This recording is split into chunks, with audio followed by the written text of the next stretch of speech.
ketika pertanyaan seperti itu, jawabannya adalah Jawa Timur harus melindunginya dari sektor regulasi.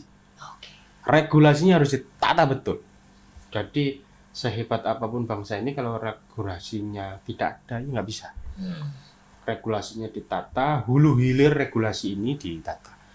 Jadi kalau kemudian sektor pekerjaan, maka mulai awal sampai mulai pendaftaran sampai gaji, sampai tunjangan, sampai yang lain-lain sebagainya harus ditata. Karena apa? Kalau kemudian kita bergerak tanpa adanya aturan, tanpa adanya legasi, bahaya.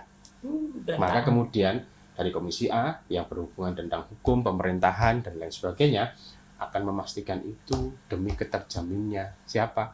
Kemaslahatan masyarakat.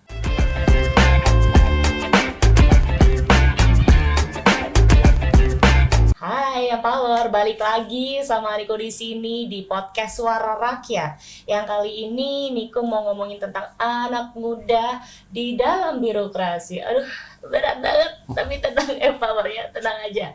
Ngomongin anak muda yang memang sebenarnya ya banyak banget talenta muda yang di Jawa Timur itu punya kemampuan digital, inovatif, dan cepat belajar. Tapi pertanyaannya selalu sama aja. Apakah pemerintahan kita, apakah pemerintahan kita itu bisa mengikuti, lebih tepatnya apakah dari pemerintah itu siap menampung mereka semua, dan mengapa banyak anak muda tuh merasa birokrasi ini kok kaku banget, terlalu senioritas, dan rasanya tuh kayak nggak dikasih ruang untuk talenta baru gitu loh. Nah, kebetulan kali ini ada bestie aku nih Empower ya. Ada dari Mas Abdullah Mudi. Selamat datang Mas di podcast Suara Rakyat. Sehat ya? Sehat ya Mas ya? Alhamdulillah. BTW, jadi temanya apa ini hari ini? Hari ini ngomongin anak muda dan juga birokrasi. Cocok berarti sudah. Cocok banget. Ya kebetulan memang Mas Abdullah Mudi ini sebagai anggota Komisi A DPRD Jawa Timur yang memang fokus banget dan konsisten ngomongin tentang perbaikan regulasi pelayanan publik dan juga transformasi birokrasi. Sekali lagi selamat datang ya Mas Mudi ya. Terima kasih hari ini undangannya. Sama-sama. Nah sebenarnya nih Mas Mudi, apa sih yang bikin banyak anak-anak muda itu ngerasa birokrasi kok kayak jauh gitu loh sama mereka? Siap. Jadi ngomongin anak muda hari ini, Mbak Niko, tentu hari ini tidak ada habisnya. Kita tahu bahwasanya anak muda di Indonesia sendiri, khususnya di Jawa Timur itu, dari survei terbaru yang kemudian kita dapatkan dari BPS ataupun survei dimanapun, menduduki positioning yang cukup banyak secara kuantiti. Satu, hampir 54% penduduk di Indonesia ini rata-rata usianya masih muda. Satu, tentunya usia-usia anak muda ini juga memiliki pola yang tidak sama dengan generasi old atau senior. Bahasanya baby boomer. Yes, baby of course. Satu, mereka lebih digital native, kemudian internetnya selalu bukan lagi internet heavy tapi selalu tergantung kepada internet. Ini tentu kemudian memaksa anak muda ini berpikirnya out of the box. Dan kalau kita berbicara paradigma, senior ini kan runtut ya. Iya. Ada pendahuluan, ada latar belakang skripsi begitu ya.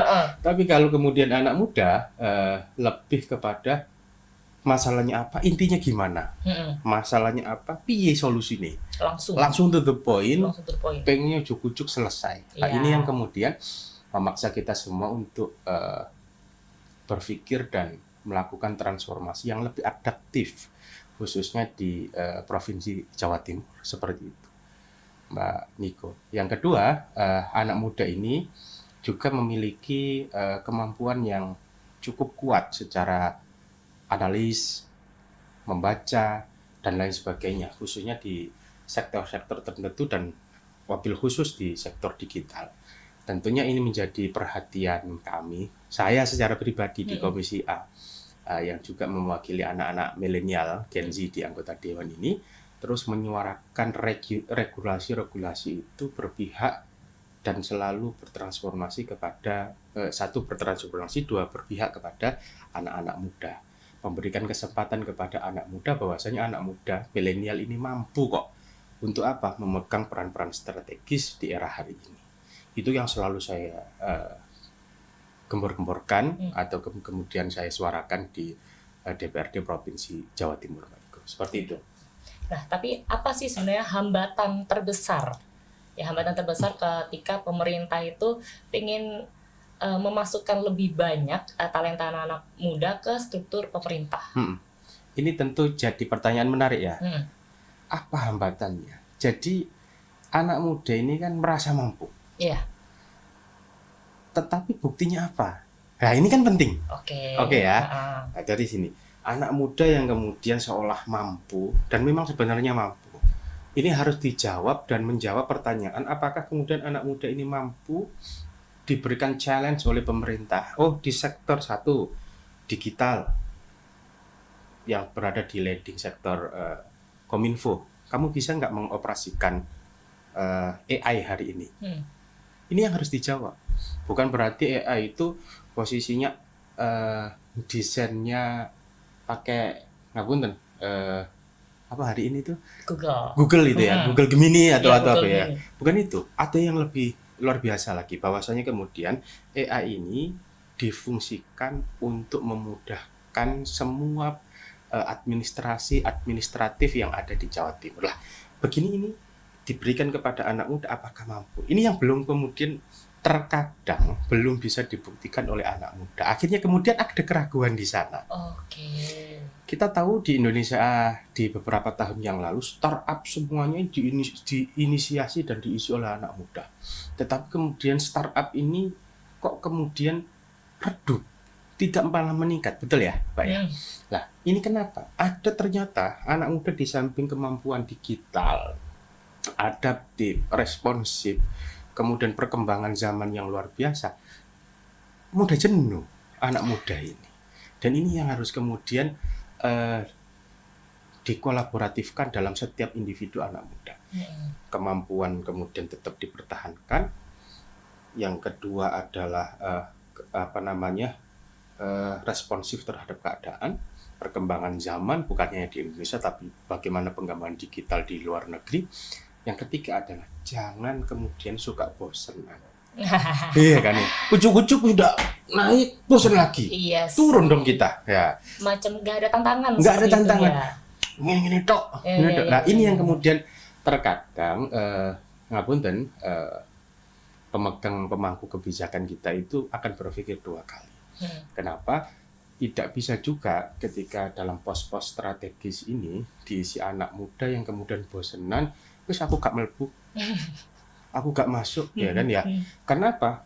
Di situasi ini kita belajar, saya menganalisis banyak hal, pandemi COVID kemarin di rentan 2000 ke 2020 ke 2025, 2024. Berapa banyak sektor perkantoran yang kemudian tidak ada karyawan masuk work from home WFH.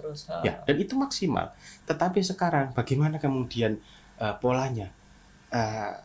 Mereka memaksa, dunia industri itu memaksa tidak harus WFH.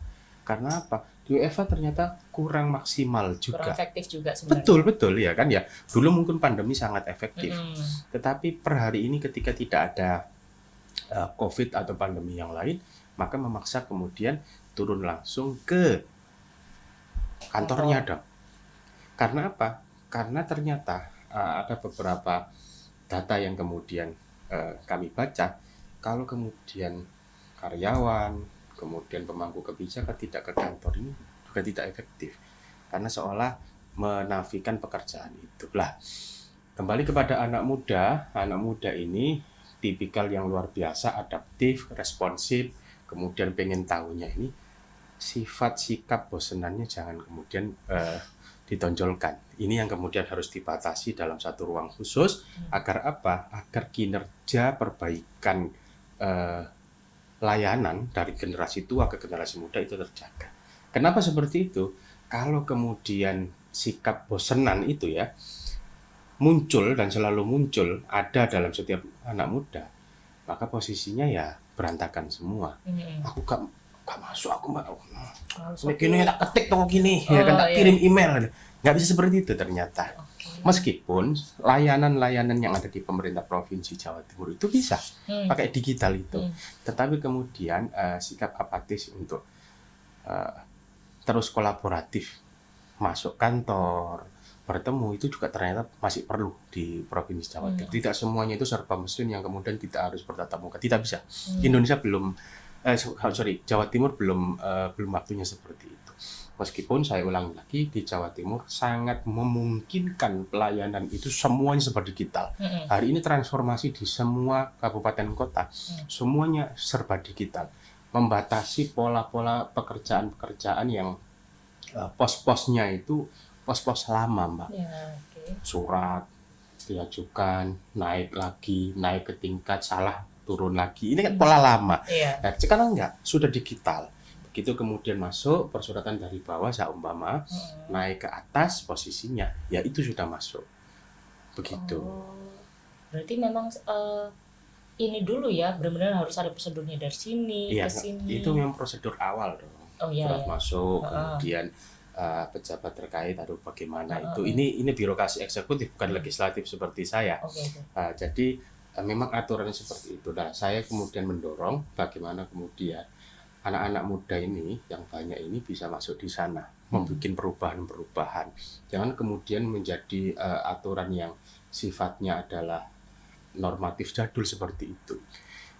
Ada pengajuan seumpama di wilayah tertentu, di ini wilayah Sidoarjo seumpama. Bu Gubernur, Mas Muti, anggota dewan ini di jalan kami ini ada yang rusak, bagaimana caranya? Gak mungkin kita berkirim surat. Maka kemudian jalan kita foto, kirimkan, mention Bu Gubernur, mention kami, ya kan, anggota dewannya, maka itu menjadi sebuah atensi. Hari ini sudah tidak perlu lagi yang namanya surat menyurat. Lebih ke viral. Lebih viral. Menunggu viral dulu. Tapi jangan no viral no justice, jangan. Itu. Ya kan? Tapi bagaimana kemudian langkah kita ini jangan nunggu khusus pejabat ini, jangan nunggu viral dulu baru kemudian ada tindakan. Berarti benar-benar harus jeli harus jeli. Ya, makanya kemudian peran serta masyarakat ini dibutuhkan. Dan biasanya yang kemudian memanfaatkan teknologi digital seperti itu adalah anak-anak muda. Itu loh maksudnya. Berarti harusnya bisa jadi anak muda ini bekerja sama dengan anggota DPR ya, yang gimana caranya kita bisa berkomunikasi. Betul. Biar nggak jadi no viral no justice. Seperti itu. Tidak hanya bekerja sama dengan anggota DPR, anak muda ini bekerja sama dengan siapapun itu saya kira menjadi langkah yang akan menjadi solusi. Kenapa? Karena jejaring digital yang ada di anak muda ini luar biasa. Anak muda hari ini itu mulai dari bangun tidur sampai tidur lagi semuanya sudah pakai handphone. Anak muda hari ini itu lebih memilih ketika ada dua pilihan, mau pilih mana, ketinggalan handphone apa dompet. Ya kan ya, maka yang dipilih adalah handphone. Ya lebih milih ketinggalan dompetnya. Ketinggalan dompetnya. Karena di dompet itu ada dompet digital dong. Benar. Ada isinya juga di sana. Tidak perlu lagi hari ini bawa kartu, bawa ATM, semua serba QRIS. Saya di beberapa tempat terpencil, dapil saya Nganjuk dan Madiun. Bagaimana kemudian wilayah Nganjuk Madiun yang ngapunten secara historical ini agak ke pinggir daripada Sidoarjo dan Surabaya Gresik ya. Mereka kemudian teman-teman yang ada di bawah komunitas yang kita bangun itu jual cilok aja sudah nggak pakai uang. QRIS, ya kan digital. Dan ketika kemudian segmennya apa? Kalau segmennya adalah anak dan generasi tua, nggak bisa karena nggak punya HP, HP-nya belum support. Tapi kalau anak muda, maka semuanya ada di dalam genggaman. Mulai dari berita, mulai dari dompet, mulai dari pertemanan, semuanya ada di sana. Maka kemudian tidak jarang penjual cilok, penjual apa yang ada di pelosok itu, sayur ya kan ya. Dan bahkan kemudian ngapunten yang dulu kita tidak berpikirkan es keliling itu sekarang sudah pakai kris. Sangat luar biasa. Dan ini ketika tidak anak muda, saya kira tidak bisa seperti itu. Memang banyak sekali penjual yang sudah old, tapi kemudian segmentasi dari objek itu adalah tetap anak muda. Seperti itu. Betapa kemudian anak muda di Jawa Timur, di Indonesia ini luar biasa. Apalagi Mbak Niko, 2040, 2045 Indonesia akan bertransisi menjadi negara dengan bonus demografi yang luar biasa. Di mana kemudian anak muda di Jawa Timur, di Indonesia khususnya di Jawa Timur akan meningkat, akan punya value lebih secara kuantiti dan apapun itu dibandingkan dengan negara yang lain. Tentu ketika pemerintah tidak hadir di sana, tidak hadir dalam pengawalan anak muda, kebijakan, dan apapun itu, ini bukan menjadi bonus demografi, tapi akan menjadi bencana demografi. Luar biasa. Banyaknya anak muda, kemudian tidak menjadi trendsetter atau penggerak, maka ini akan menjadi bencana demografi. Kalau tidak dimanfaatkan dengan baik dan benar begitu ya. Nanti kita akan balik lagi ya buat Empower, jangan kemana-mana, tetap di podcast Suara Rakyat.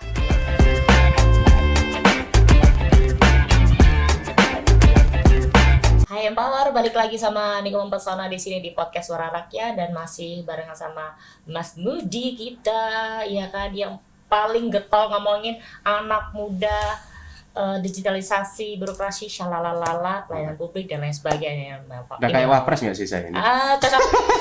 Cocok sekali. Nah, kali ini Mas Moody, Diko pernah dengar Mas Moody itu pernah menyuarakan pentingnya jalur afirmasi keahlian khusus. Meritokrasi. Itu gimana tuh maksudnya tuh? Boleh dijelaskan? Siap.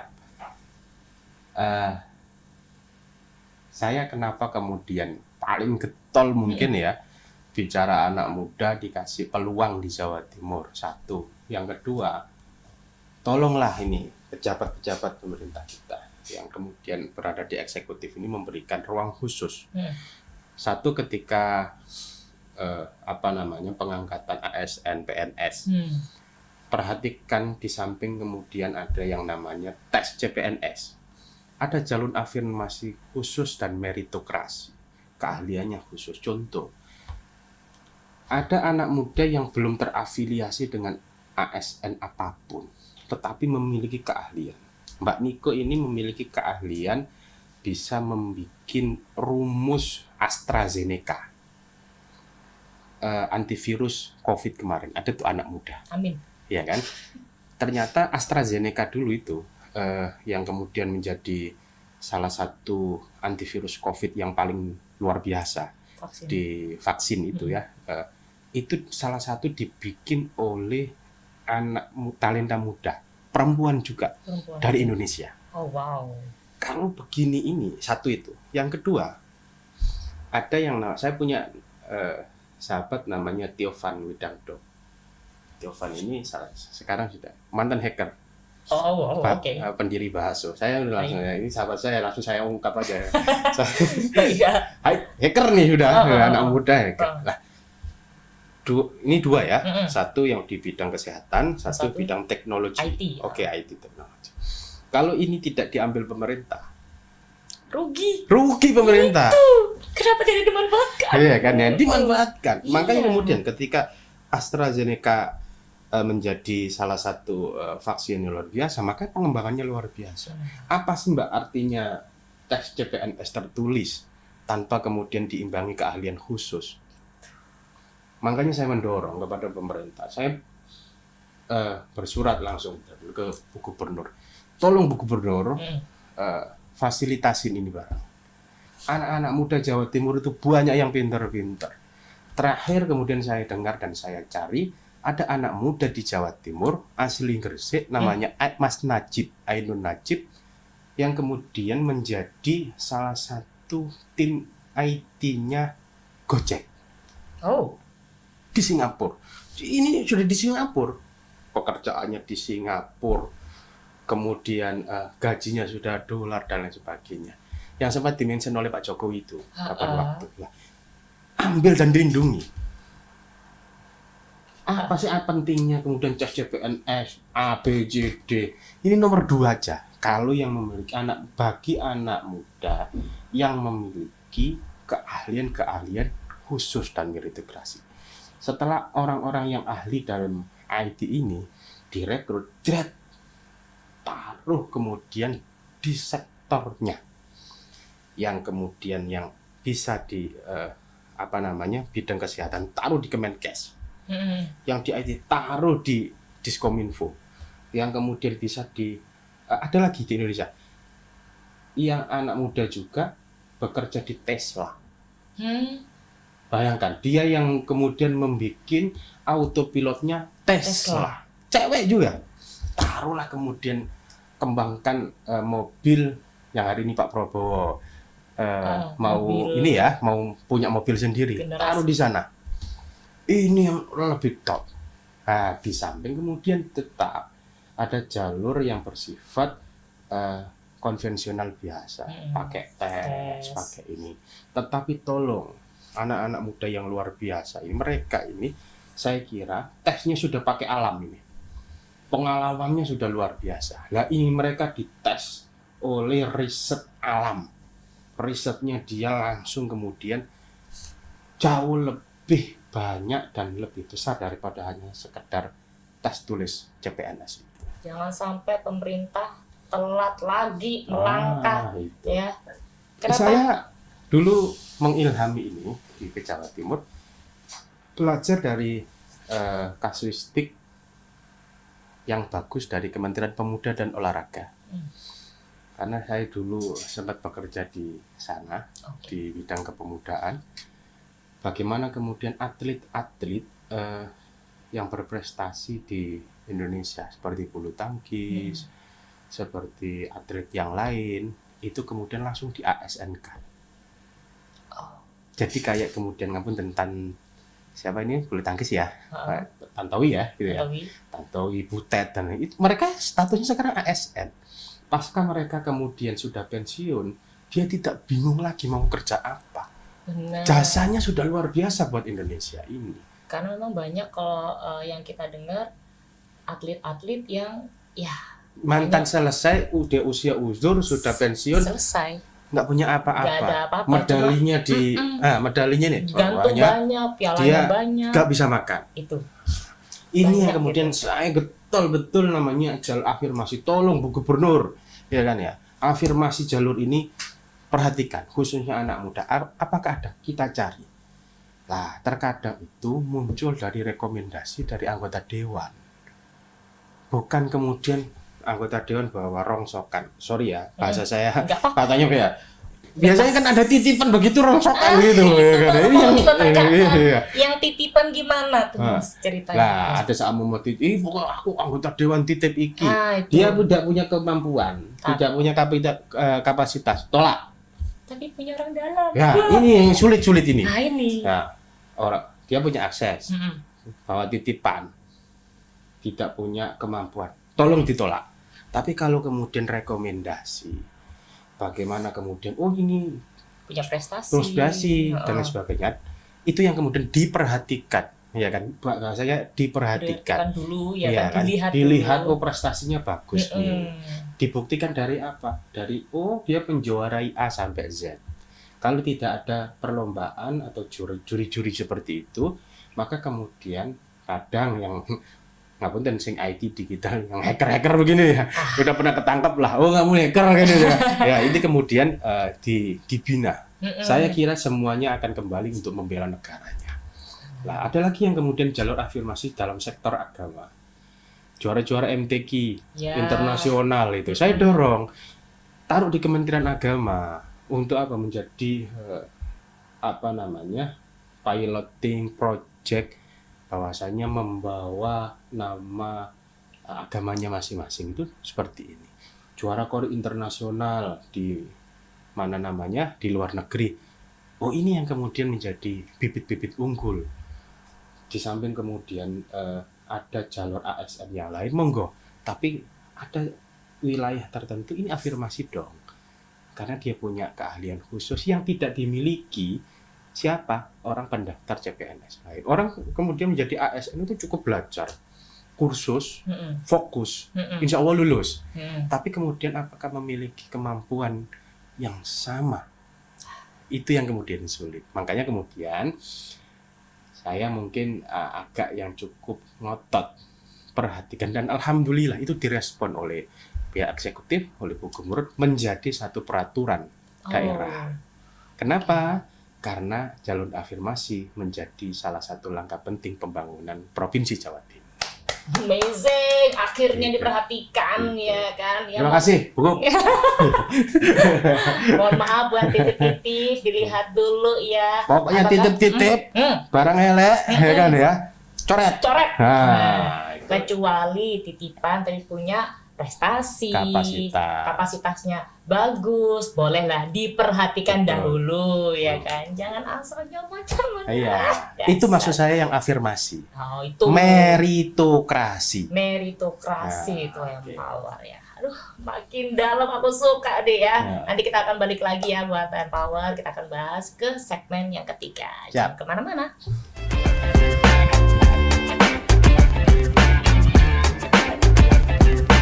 Balik lagi di podcast Suara Rakyat di segmen terakhir nih yang Power, masih sama Niko dan Mas Mudi di sini ya. Yang kali ini makin dalam, jeru akhirnya yang Power. Makin dawa apa jeru ya kan. Dawa dan juru ya. Jeru. Ini ngomongin anak muda dan juga birokrasi, di dalam birokrasi nih. Ini kalau misalnya talenta muda nih ya, udah masuk ke pemerintahan nih. Talenta muda itu berarti anak muda yang punya potensi ya? Yes, itu dia. Nah, akan seperti apa wajah birokrasi Jawa Timur 5 atau sampai 10 tahun ke depan menurut Mas Mudi? Ya, saya kira ketika Jawa Timur bukan hanya pemerintah provinsi, tapi seluruh Jawa Timur diisi oleh anak-anak muda yang punya kapasitas dan kapabilitas. Wajahnya baru. Tidak lagi monoton. Tidak lagi formalitas, makin segar satu, tampilannya akan makin segar dalam artian tidak lagi butuh formalitas. Apa yang saya maksud tidak butuh formalitas? Bekerja tidak hanya dan tidak harus di kantor.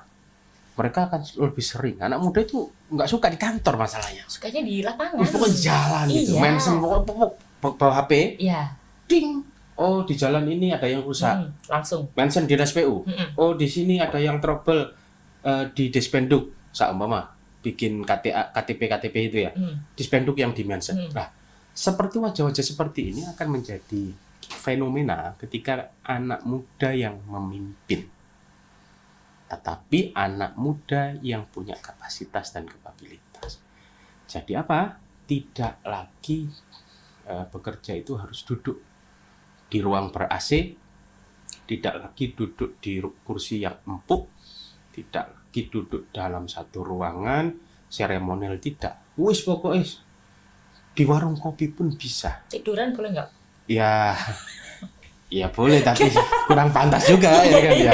Maksudnya di warung kopi ya kan ya. Dalam arti warung kopi itu mereka turun, ngancanin masyarakat, kemudian tetap membawa atensi HP ya, untuk kemudian di mana yang harus saya kontrol. Karena apa? Kalau kemudian semakin sering orang masuk turun ke dalam ke lapangan, maka semakin baik wajah masyarakat yang ada di kabupaten kota itu. Seharusnya seperti itu, tapi semoga ya, amin, saja. Doakan ya. Amin. Kita dobrak mulai periode hari ini. Yes, semangat ya.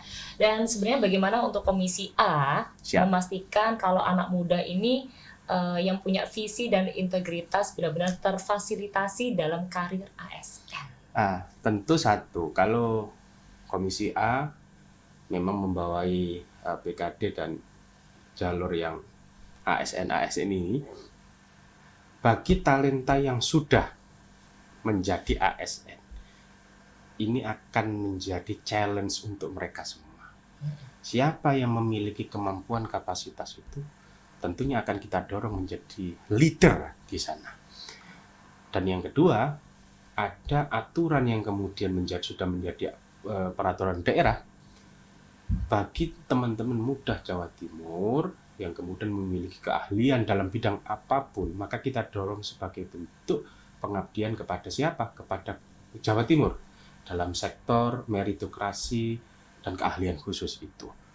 Dan kita harapkan ketika anak-anak muda, panjenengan semua yang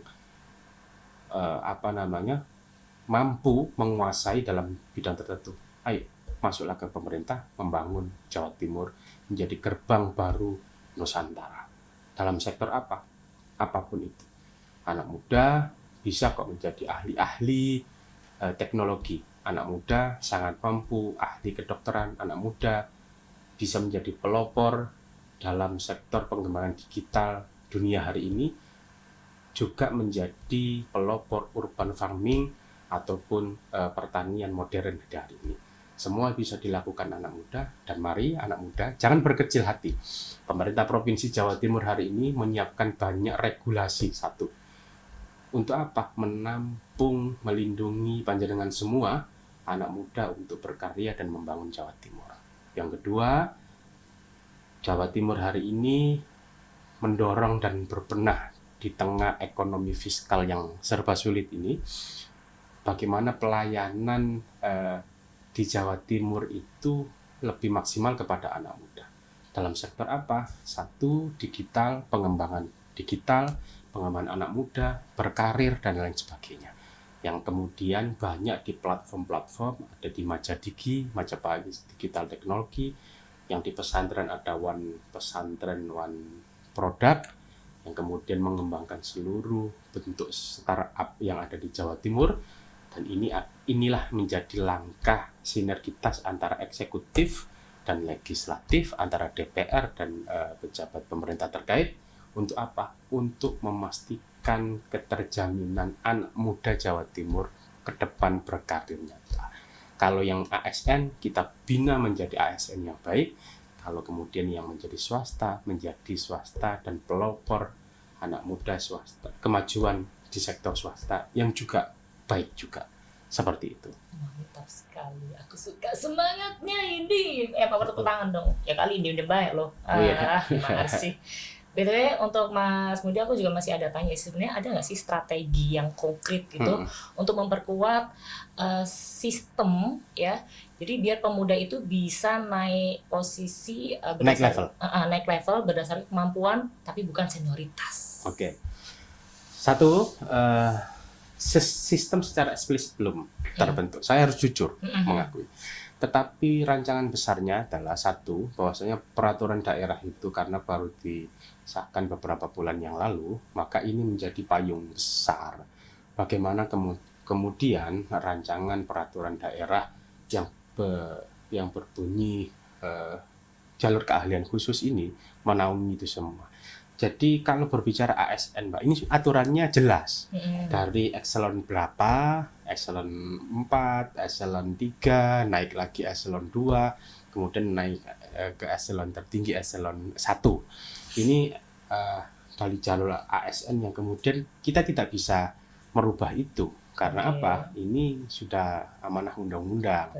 Tetapi bagaimana kemudian peran strategis keterwarnaan Republik ini, itu yang kemudian bisa kita usulkan.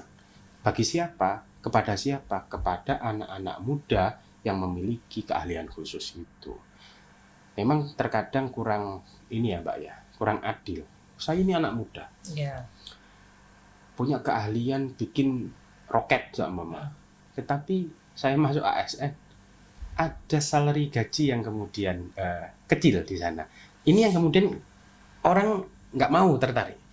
Maka kemudian berharap ada dari BKN itu salary tunggal yang kemudian mungkin bisa mengangkat harkat derajat anak-anak muda ini atau ASN terkait ya kan, untuk kemudian ternyata bekerja di pemerintahan itu ada levelingnya gitu.